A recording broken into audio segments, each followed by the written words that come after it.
whoever you may be, wherever you may live. This program contains material and information that is vitally important to you and your future. It is sensitive information that until now has been kept secret.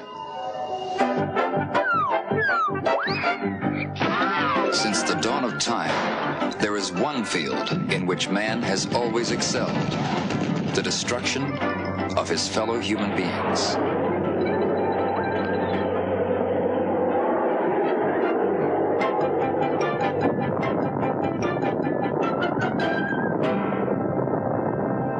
He told Dr. Russell that he should take this information and lock it up. And in 1,000 years, this should be released. He said the people of the earth are not ready for this information. It has been so long since the need for the experiment to be kept secret has been that I think the time has come to use the possibilities of such a secret, not for military use at the present time, but for the use of science and for the use of knowledge. It not only disrupted radio, but it did other things. It burned all of our wiring in the plane. It would blow fluorescent lights completely off the wall that might be 2 floors away. The crew had not been psychologically prepared for what would happen to them, and they ended up very badly. Some of them, has been fairly well established, died as a result. Others spent years, according to their own statements, in Navy hospitals. The NSA's argument was of such substance as to not require release of the documents because of the possible effect on the national security.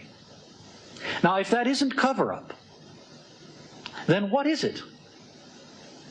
Here we have an agency of the U.S. government saying we've got 131 documents about UFOs. We will not release them to anyone, including the judge, because of the sensitive nature of the materials involved. Best case can definitely be made against CIA. Definitely. The CIA has refused time and again to surrender information which the Air Force acknowledges they received, Army acknowledged they received, FBI would have acknowledged they received, things typically routed through National Military Command Center. We've gone for main engine start. Well, the thing that we need now is we need a breakthrough in a new concept in propulsion. That when we talk about chemical propulsion, we've stretched it just about as far as we can. What we need is an anti-gravitational device or something like that. Do you think that is possible? Who knows? Anything in the future is possible. We even got a patent later on. I got a patent on a magnetohydrodynamic device that was very similar to the flying saucer. In fact, it was developed from a combination of all of the ideas of the flying saucer. In the name of the 12 colonies of man, I demand the release of the humans. Yes, Tony.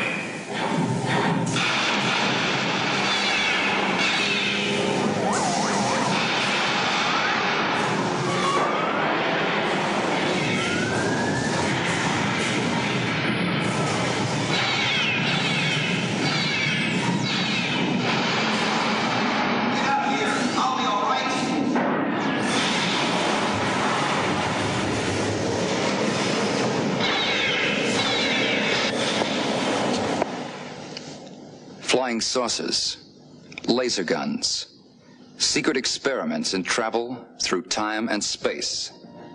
Are all these things pure fiction, imagined in the minds of science fiction writers? Or are they glimpses into the future of planet Earth and the coming technology? Are the people of Earth being conditioned to accept a new world? These questions were the reason for a worldwide search for the truth.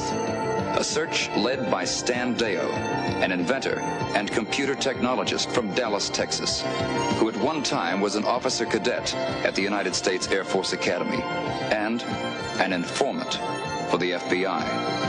This is his story to uncover the cosmic conspiracy.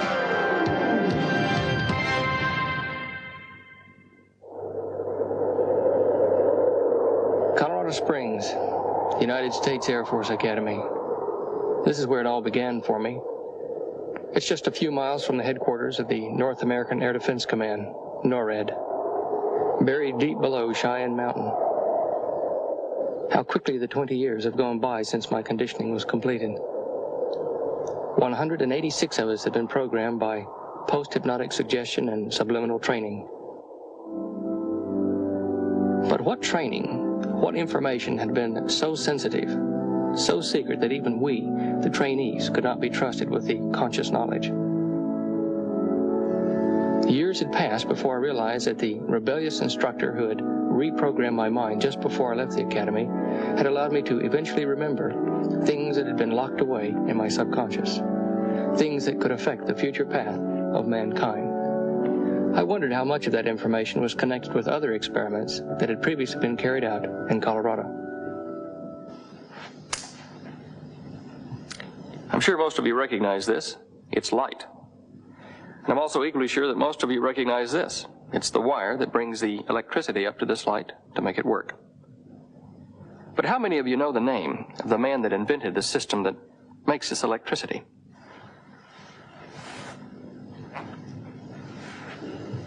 His name was Dr. Nikola Tesla, perhaps one of the most brilliant scientists of the last 2 centuries. Tesla was a Yugoslav, born in Croatia of Serbian parents in 1857. For over 50 years before his death in 1943, he was a citizen of the United States. Tesla set up a laboratory at Colorado Springs, where he could study the fantastic displays of one of Mother Nature's most awesome powers, lightning. Finally, he emulated nature itself by creating man-made lightning. This genius not only invented alternating current electricity, but also the electric induction motor, the basis of all electric motors today. He transmitted power through the earth, enough to light 10,000 watts of filament globes at a distance of over 25 miles. His work led to the world's first hydroelectric power station at Niagara Falls. At a spectacular and unbelievable demonstration in Madison Square Gardens in 1898, Tesla caused a sensation with the successful operation of the world's first ever remote-controlled device. It was the time of the Spanish-American War, but Tesla's astonishing robotic submarine grabbed front-page headlines. If this submarine were loaded with dynamite, the Americans would have had an awesome new weapon. In Tesla's words, a race of robots. The press and the public of the time could see the potential of this new device, even though the U.S. government could not. But his greatest dream was to construct a tower on Long Island, New York. The purpose of this tower was to transmit pure electrical energy, without wires, around the world. With this form of energy, he foresaw many great things. In this book of 1919 is an article by Nikola Tesla entitled My Inventions. And in this article, he talks about things to come using his broadcast power without wires, based upon his proposed project at Long Island. I'll read you his words. The new self-propelled aerial teleautomaton, devoid of propeller, sustaining wings, and all other means of external control. It can attain a speed of 350 miles an hour, and that was fast in those days, and will reach a predetermined point, 1,000 miles away, accurately within a few feet. What I found most astounding about this article was the artist's impression of Tesla's electric flying machine, a cigar-shaped object surrounded by an ionized air glow. This reminded me of the many reports of UFOs that glowed. Was Tesla 80 years ago working on the same principle that flying saucers use? If so, what happened to his research papers on the matter? And why was the almost completed power tower on Long Island blown up by the authorities during World War I? The Cathedral of St. John the Divine in New York, the largest edifice of Christian worship in the world. It was here on January the 15th, 1943, that more than 1,000 distinguished citizens from around the world gathered to pay their last respects to one of the greatest scientists in recorded history. This greatness gave us the first radio broadcast in 1896 over a distance of 25 miles, 2 years before Marconi, who was credited with the invention of radio. He gave the world a system of electric power, which 80 years later has not been surpassed. He invented and patented over 900 different electrical concepts and devices. Are these ashes all that remain of this man, who even made it possible to bring down lightning from the heavens in the sight of man anywhere on the globe?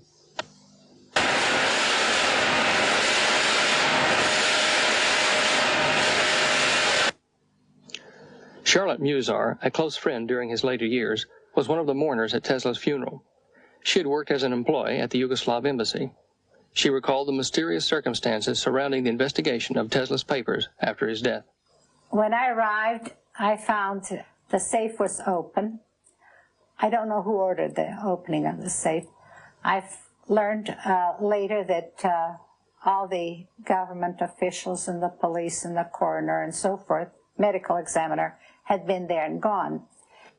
Miss Musar explained to me that the Edison Gold Medal Tesla had been awarded in 1917 had been locked in a drawer inside the safe, along with the keys to that drawer. Closed, the knob twirled, and the safe was locked. Miss Musar had been trusted with the combination of the safe until it was reopened in Belgrade some years later. The first thing we did is to open the safe. That's when I had pulled out the combination, gave it to Mr. Krasanovic, who opened the safe, and we looked for the keys. We couldn't open the compartment and everything else. Nowhere in the safe could we find the keys. We found them in a completely unrelated, unattached box among the many that were there finally. And when we did open this compartment, no metal was found. So that assured us that when the fellows at the warehouse told Mr. Cassani some guys were here, FBI guys were here one night taking pictures of everything. That's how they described it to him. So then we knew then that someone had gone through his papers. But who, when, and where exactly, we don't know. Dr. John Trump, the founder of High Voltage Engineering in Boston, Massachusetts, was called in at the time of Tesla's death to inspect his papers. Dr. Trump was one of the few people in America who could read and understand the advanced work that Tesla had been engaged in. But Dr. Trump had been instructed to search for something in particular. But I was particularly looking for something which would be evidence of a secret weapon, which I was reminded by the agents, the two agents who were present during the entire time, was a matter of concern to the United States. Tesla had written to the King of England and to the Tsar of Russia, offering a secret weapon. Both these countries at the time were involved in all-out war against Germany. Dr. Trump recalled the supposed properties of that weapon. It had the capability of acting at a great distance, of being destructive to flying objects and things of that kind at a place which was remote from the source. This is the safe of Nikola Tesla. It once contained his most prized possessions, his most secret papers. Miss Musar had arrived too late to know who had opened Dr. Tesla's safe or what had been removed. And Dr. Trump had found nothing which he considered dangerous or a secret weapon. Tesla had been a naturalized American citizen for 54 years, so why were his papers seized by agents of the custodian of alien property? I suspect that governments other than those of the United States, England, and Russia were interested in the inventions of Dr. Tesla.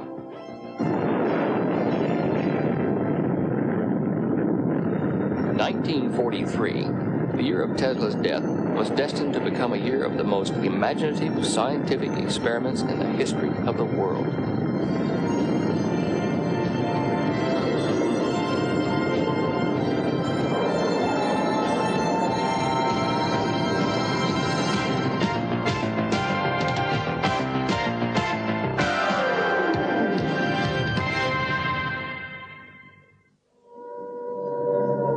In 1943, while England was reeling under the impact of guided missile bombardment from German-controlled Europe, America was involved in one of the most amazing and fantastic experiments ever devised by man. Codenamed Project Rainbow, the objective was to place two massive toroidal electromagnets around the hull of a ship to make it disappear. The only thorough investigation of this highly classified and bizarre experiment has been carried out by Charles Berlitz and William Moore, co-authors of the Philadelphia Experiment. They had two enormous degaussers that that established the field of resonance, which initially, as I said, was to make clouds of ionization around a ship and make it invisible as well as invisible to radar. But what happened was much more surprising and unsettling than that. The ship seemed to glow in the field, and all of a sudden, with a sort of the way you put on a neon light, except in reverse, it flicked off instead of flicking on, and there was no ship there. I believe the experiment was done once more at sea, and it was the fact that the experiment was done at sea under better conditions that it became more or less public knowledge, because the disappearing destroyer was seen by a ship in convoy to disappear at only 100 yards away. A group of scientists had been working towards these experiments for some time. They were headed by Dr. Albert Einstein and included an American electrical physicist. Thomas Townsend Brown, and he was not to my knowledge a doctor, and is still alive, by the way, is perhaps a very typical example of an individual who devoted the best part of his life to trying to understand and develop technology that the rest of the world didn't seem quite ready to accept. Townsend Brown, who had a military background, was a lieutenant commander in World War II, had a nervous breakdown in 1943. We know he was very depressed over the effect on the crew members of the experiment and the subsequent experiment which took place at sea. Suddenly a nervous breakdown, everything else. It's common knowledge in any government that people who have a history of nervous breakdowns are security risks. They're not given classifications. There are indications that this work went on in spite of Townsend Brown under top secret government projects. I think they're far in advance of his research today. Brown's research had included Project Winterhaven, experiments in interdimensional travel, similar to the Philadelphia experiment. He had worked for the French government on moving structures using only electrical power. And in 1957, he began to work in North Carolina with Agnew H. Bonson and James Frank King on electric flying craft. Agnew Bonson was killed in a plane crash in 1964, but I found King alive and well in North Carolina. This was the early 50s when everybody was awfully interested in flying saucers anyway. And most of the people were trying to find some reason for their being here.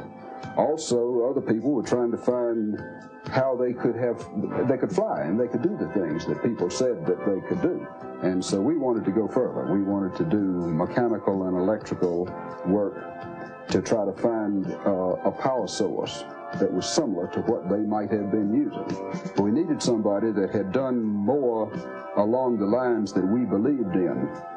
And we hunted for various people. Finally decided that T. Townsend Brown, that we had read about but had never met, was working along lines that we liked. So we needed Brown. So we began to hunt for him, and this was in 1957. So Brown worked with Bonson and King, successfully building and testing flying saucers. But they did have some problems. We made saucers that were as large as 7 feet in diameter, and we ran those all the way up to 1,000,000 volts. And they would fly. We flew those, but they could only fly within the limits of the umbilical cord that was carrying the high voltage to them. So Brown, Bonson, and King had realized one of the dreams of Nikola Tesla. They had created a noiseless flying craft, without wings, without rudders, and without propellers. But it had to be tethered to its power source by a cable. Tesla's greatest dream was to surround the Earth with electricity, pumped into the upper atmosphere by his power tower on Long Island. This would enable the user to draw electric power anywhere on the globe from his system. Was this all that was needed to make the electric flying craft practical? J. Frank King applied for a patent on their magneto-hydrodynamic propulsion system in 1962. The U.S. government, however, held back the granting of that patent for 5 years. I asked him why. The patent office understands, each patent examiner understands that any device that could in any way affect the national security would have to go into a special section of the patent office. And so certain types of patents, certain flying machines, weapons of different types, all go into this special part of the patent office, and they won't release it to the public. In fact, they even send people around saying, we'll do bad things to you if you talk about it until we release it. And they finally did release it in 1967. In the meantime, as far as I know, there were no government tests or anything else run on it. I've never read any reports that have been written by researchers, government researchers on it. But I imagine there must have been some report written on it to have released it. Patent number 1310990, lodged on 11 December 1970 by British Railways, detailed the technical data required to build a space vehicle powered by fusion energy. The space vehicle is circular in shape, and the primary source of particle emission is an array of lasers. However, in the middle of 1982, it was announced that the program had been abandoned. My real-world job, if you want to put it that way, is in the Space Shuttle program. I'm project manager for spaceflight operations for the McDonnell Douglas Corporation. And you are you're stationed at the... I'm stationed at the Johnson Space Center in Houston, Texas. Mr. John Schuessler is also deputy director of a worldwide organization known as MUFON. Yes, the Mutual UFO Network's an international research and investigative organization dedicated to the study of the UFO phenomenon. And it's international because the scope of this problem is international. UFOs are seen everywhere, and they're poorly investigated in so many areas. And MUFON was put together by a group of specialists that really wanted to do more than just look at lights in the sky or chase the silly world of UFOs. We wanted to do something realistic about it. We feel there's pay dirt in the study of the UFO phenomenon. Whether it be psychological or an engineering problem, it's still going to be worthwhile. So we have consultants the world over, as well as investigators and just subscribers that contribute on a daily, weekly, monthly basis. Mr. Schuessler and the Mutual UFO Network seem to be the only credible organization in the world today carrying out objective, scientific investigation of the UFO phenomenon, even in advance of government research. I say they seem to be, but I don't believe so. In the mid-1970s, a group known as Ground Saucer Watch filed a lawsuit against the Central Intelligence Agency. This was done under the Freedom of Information Act. This lawsuit was carried on by a group calling itself Citizens Against UFO Secrecy, or CAUSE. Finally, in 1978, as a result of this lawsuit, 900 pages of information relating to the CIA investigation of UFOs were released. These 900 sheets are supposed to be all the available information the CIA had on UFO investigation up to 1978. In December 78, when the CIA released about 900 sheets of paper, of which these are some, I went through them with a fine-tooth comb. There were lots of duplicates. For example, if Mr. X in the CIA had written a memo in 1952 to his associates, Mr. Y and Mr. Z, and maybe Y had made some notes on the margin, when the CIA purged their UFO files and released copies, they would release a copy of X's memo plus the copy of that memo that went to Y plus the one that went to Z. So there were a lot of duplicates. Philip Klass is the senior electronics editor for Aviation Week and Space Technology. Out of those 900 pages, there were about 250 sheets over a 33-year period, and that had something of value. At least I felt it did. That means that on average, the CIA, the entire agency, wrote about 8 to 10 sheets of paper per year on the subject of UFOs. I venture to say that if we could get the CIA to purge and release documents on hiring prostitutes for visiting foreign dignitaries, there would be 10 times as many sheets. 8 to 10 sheets per year from the entire resources of the Central Intelligence Agency. Obviously, all available information was not released. Stephen Stoics, administrator of CAUSE, explained why. Basically, what these government agencies will do, what the CIA will do, is ask for every available specific on a document. If you don't know the precise date time group, if you don't know the precise originating agency, if you don't know very exact details of the incident, they won't acknowledge its existence. If you're one day off on the time group, there's a very carefully worded response stating, we know of no such incident on day in question. They don't respond to blanket questions because they don't have to.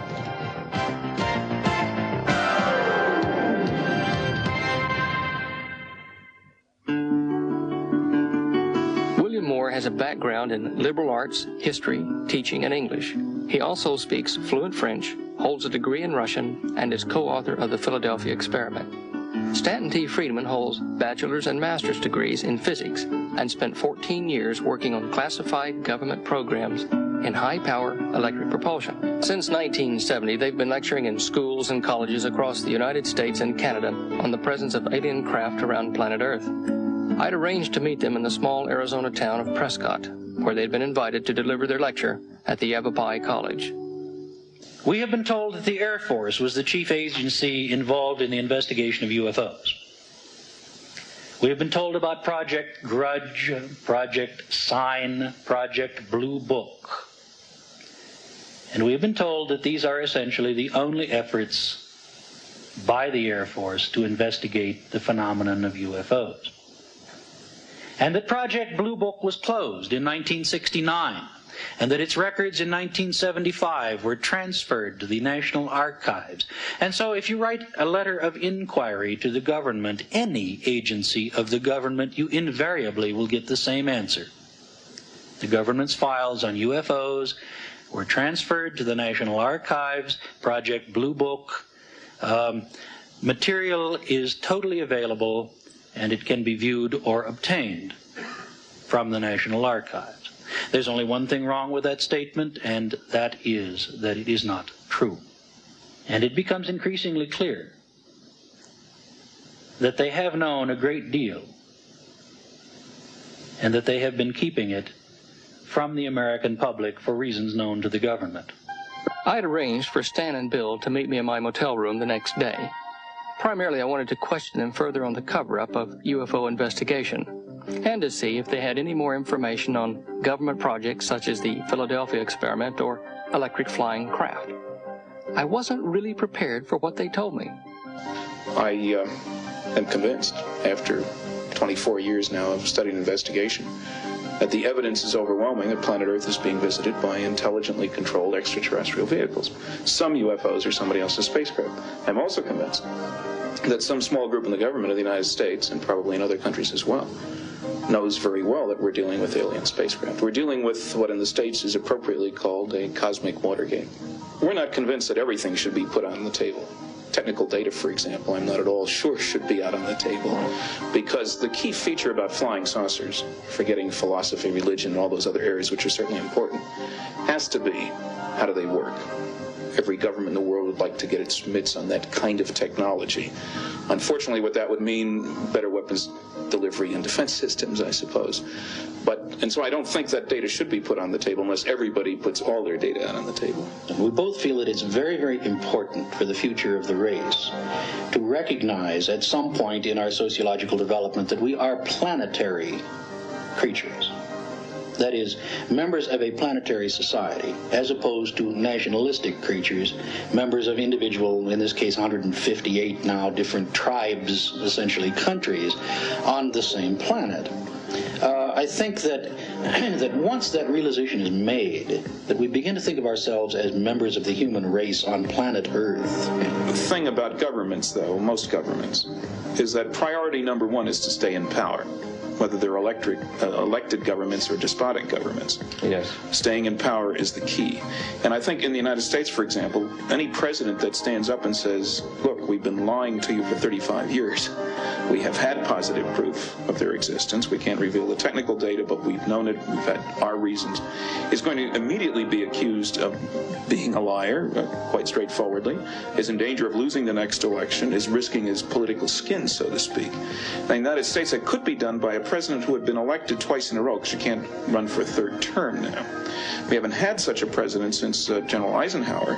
Frequently, the question most asked, why, if they are coming here, haven't they chosen to contact us? Why don't they land on the White House lawn and make themselves known? And say, take me to your leader, of course. That's the common joke in the States. That's right. The only problem is there is no leader to be taken to. Nobody speaks for the planet. There's nobody who speaks for planet Earth. That's true. Certainly not the President of the United States does not speak for 4.5 billion That's right. He's got enough trouble talking for his own staff lately. But yeah, I think maybe the prerequisite for their communication with us is that we talk to them first. We ask them to talk to us as a planet. Now, there's been almost no thinking along that line. I was at a television station of all places and had to wait between interviews. I was doing like 3 different things there, and there was time in between. I was introduced to the station manager. We talked, and he said, gee, you ought to talk to Major Jesse Marcel. He handled one of these saucers that crashed. Well, that was kind of a good lead. He gave me the town that Jesse lived in, and I contacted Jesse, and he told me a very interesting story. Sounded very straight. He couldn't remember the exact date, said it was in all the papers. I got that story and passed it on to Bill, and he found the newspaper articles, and we checked a whole bunch of papers. Jesse was right on, and everything he had said. So he gave us an independent check on him. That was one part of the story, and that dealt with pieces of material that were found that apparently had exploded from a vehicle going by in the sky, 70 miles outside Roswell, I guess, out in the boonies. Outside Roswell. Yeah, well, New Mexico is a very big place. It's the 34th largest state, maybe the 5th, and it doesn't have a high population. It's got a lot of mountains and desert. At that time, it had fewer than 1 million people in an area of 125,000 square miles, something like that. And they're mostly in the cities, and it was an area where there was an enormous amount of classified government research going on. That's the place where the atom bomb was first tested. It's where it was developed. It's where all the early rockets after the Second World War were fired, captured German rockets at White Sands Proving Ground. It was where the secret city Los Alamos was. There were a number of other Air Force bases. You could hide an army there. And you had a whole host of people who were very patriotic after the war when they found out that the atom bomb was developed there. Then they knew that there was a reason for the security that they'd run into. He was the intelligence officer of the only atomic bombing group in the world, the 509th Bomb Group. They found all this stuff covering the ground 3/4 of a mile long, maybe a 1/4 mile wide, kind of V-shaped. And they filled up a truck with it and half a car with it, brought that back, leaving plenty there, which was later vacuumed up by military people, as the local people said. But that was only part of the story. The other part is even more fascinating because it involved apparently the crash of the rest of the vehicle, 100 miles or so west of there, and bodies were found on board that, and the military carted that off. Any description of the bodies? Oh, yes. Very quickly, between 3.5 and 4.5 feet high, 85 to 95 pounds, essentially hairless, the head larger in proportion to the body than a human head would be, but not larger than a human head, widely spaced and deeply set eyes, no apparent protrusions or ears or nose, nares and ear canals present, but not the protrusions that a human would have. Very small teeth, and unusually 4 fingers instead of 5, and working in quite a different way. They seem to be articulated in the sense that they would work something like this, with this finger up here being sort of folding over these 2, being less useful, but these 3 being the graspers.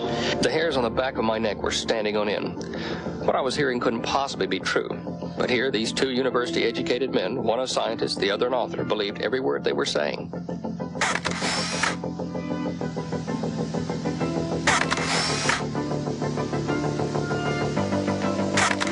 We should stress here now that there are more than 3,000 reports in one computerized file of observations of alien beings associated with flying saucers. That covers dozens of countries, lots of incidents over at least a 35-year period.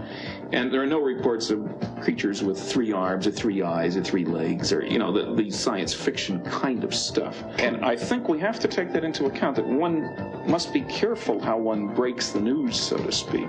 In the United States, for example, the Mormon religion has long accepted the notion of beings on other worlds. Certainly the Buddhists do, the Hindu religion does. There are some fundamentalist Christian sects in the United States, however, who are not inclined in that direction at all. I mean, this is it. And it would be very upset and disturbed. You can't just lay something as significant as flying saucers, which change our whole position in the universe, after all.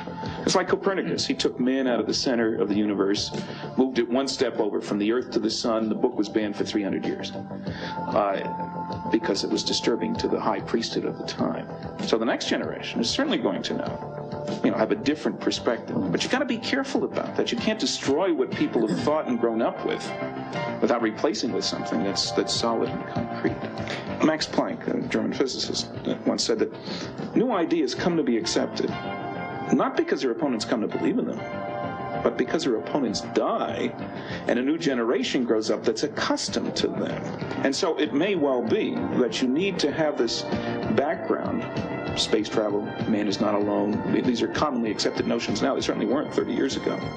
If you go back to 1947, you talk space travel, you were considered pretty odd, pretty strange. That was science fiction. That was Buck Rogers and Flash Gordon. So there has been an enormous shift in attitude.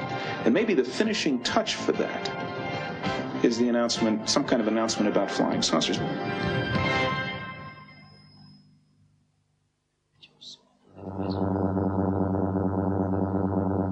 In 1959, the United States government, the Air Force, and the Army contributed to the development of a flying disc. It was constructed by A.V. Rowe of Canada and was known as the Avro car. In the most recent configuration, with the addition of the pneumatic control booth, the vehicle displayed stable flight characteristics at a height of 3 feet and at speeds up to 30 knots.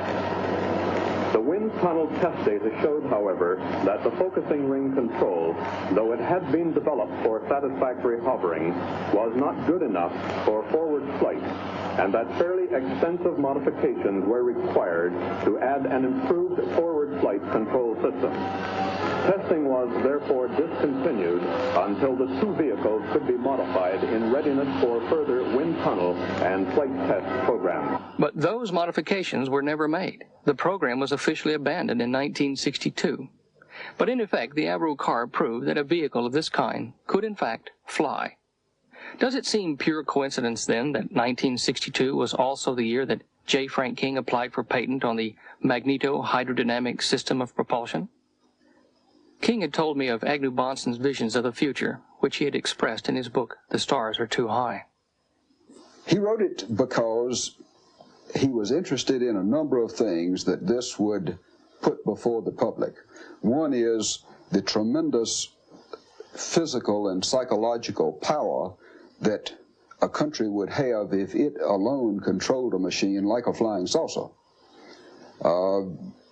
He was interested in politics, but never a politician. He was more scientific than he was politically inclined, but he was highly interested in, well, his Council of Eight that he sort of coined. The Council of Eight is a group made up of a group of 8 people drawn from the world. And these are influential people, not politically inclined people. They could be scientists, they could be other people. And he was working toward the end of his lifetime trying to really establish that. To start off with, it was a thought that he put in his book. His book included the flying saucer, the Council of Eight, the devastation that a machine like this could cause, or the possibility that maybe it could draw people together. If all of a sudden you have a weapon that's so powerful that there's no countering it, then no one should own it. And maybe the weapon should be destroyed, and everybody recognized that, we just shouldn't do that. It parallels atomic energy right now. But this also would have been that type of device. And so I think he had philosophical reasons for wanting to write a book like this. There were a lot of things that he wanted to bring out, and did bring out in his book, The Stars Are Too High. Rear Admiral LaRocque is the spokesman for the Center for Defense Information in Washington, D.C. We stand for strong national defense. We think war is a pretty stupid way to settle international difficulties, and nuclear war we think is insane. The worst single problem facing planet Earth today is overpopulation.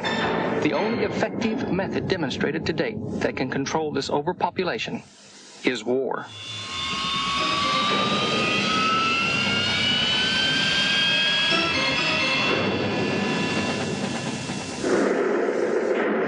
Of the species, if you like, but a method by which millions of human beings can be dispensed with. Well, I think that this administration believes that they can fight and win a nuclear war. And they're trying to convince the American public if they'll just spend a few more billions of dollars and buy a few more thousand nuclear weapons, that we can somehow fight and win a nuclear war, that we can somehow defend ourselves against a Soviet attack. I believe they're wrong on both counts. Do you have an alternate? Yes, indeed. I think, first of all, that we have to recognize that we in the Soviets and the other countries of the world have to live together on this planet, that we can't push each other around, that neither side can start and expect to win a nuclear war. As a nuclear physicist, I'm very much concerned about the proliferation of nuclear weapons.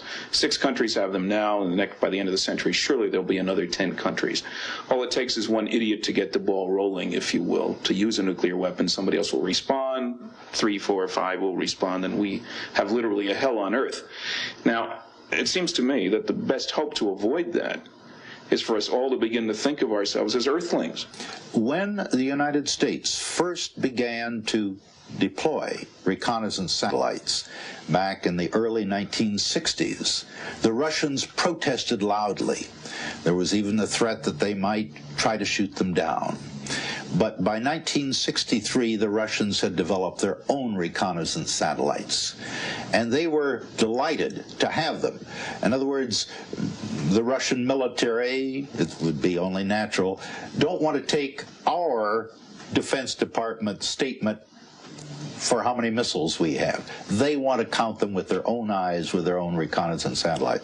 We know, for example, today exactly how many nuclear weapons the Soviets have, how many missiles, how many submarines, how many aircraft. We know their system exactly. They know exactly what we have. We know they have 64 anti-ballistic missiles around Moscow. They have 1,398 ICBMs. Not one more, not one less. We can see from our satellites a golf ball on a green in the Soviet Union. They have one golf course in the Soviet Union. We literally can see a golf ball on a green. We see people's faces. We watch them build their ships. We see their daily life, just as they observe the people in the United States and our military. So the 2 great superpowers of Earth can identify a golf ball on a green from outer space. But officially, they can't identify a UFO, even though hundreds of sightings are made each year. I am convinced that both the United States and the Soviet Union have flying saucer technology, whatever the propulsion system may be. Whether it is based on technology devised by Nikola Tesla 80 years ago and perfected by brilliant scientists such as Townsend Brown and the like, or copied from a crashed extraterrestrial craft. Nuclear war equipment and machinery are only a smokescreen, for without the industry and employment that is created by war machinery, the world economy would collapse. There are no secrets between the great powers. They know the truth.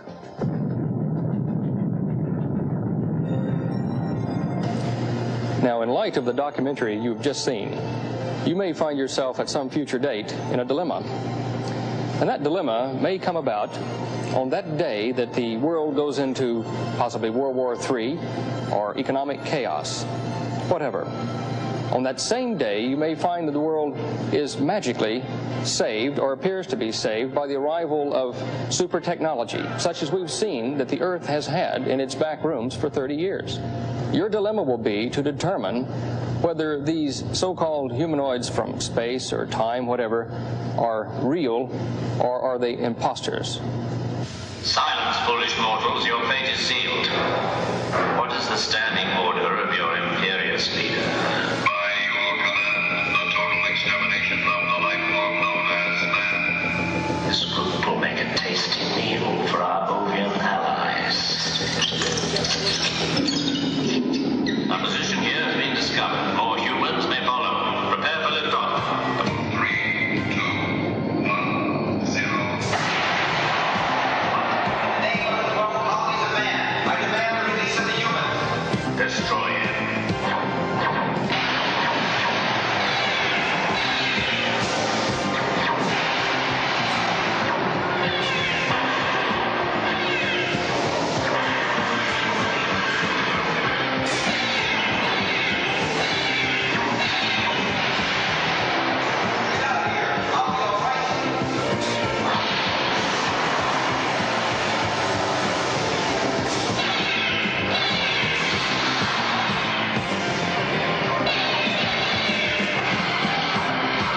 After seeing the Battlestar Galactica set here at the Universal Studios tour, I'm even more impressed with the illusions that man and his technology can produce today. Remember, things are not always as they seem.